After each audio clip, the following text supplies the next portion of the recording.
Hello বন্ধুরা, আমি মৌসুমি। সকালবেলায় উঠে আমি এক গ্লাস জল খেয়ে নিই, তার কিছুক্ষণ পর এক কাপ চা খাই। এরপর সকালবেলার কাজকর্মগুলো সেরে জামা কাপড়গুলো কেচে নিচ্ছি। তারপর একটু খিচুড়ি খেয়েছি আর মেয়েকেও খাইয়ে দিয়েছি। এরপর একটা কাজে একটু বাইরে গেছিলাম। এরপর বাড়ি ফিরে ঘরটা একটু ঝাড় দিয়ে নিচ্ছি। আমাদের বাড়িতে হাউস হেল্প আছে, সেই সপ্তাহে 2 দিন ঘরটা মুছে দিয়ে যায়, বাকি দিনগুলো আমি ঝাড় দিয়ে নিই। এরপর ফ্লিপকার্ট থেকে একটা পার্সেল এসেছিল, সেটাকে আনবক্সিং করলাম। কয়েকটা ছোট ছোট চামচ অর্ডার দিয়েছিলাম, কোয়ালিটিটা বেশ ভালোই এসেছে দাম অনুযায়ী। এরপর চান টান করে নিয়েছি আর মেয়েরও চান হয়ে গিয়েছে। এরপর সবাই মিলে লাঞ্চ করে নিয়েছি আর আমার সোনাটাকেও খাইয়ে দিয়েছি।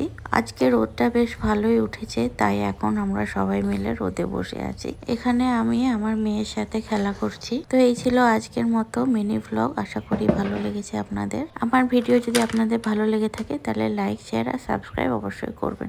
Thanks for watching guys.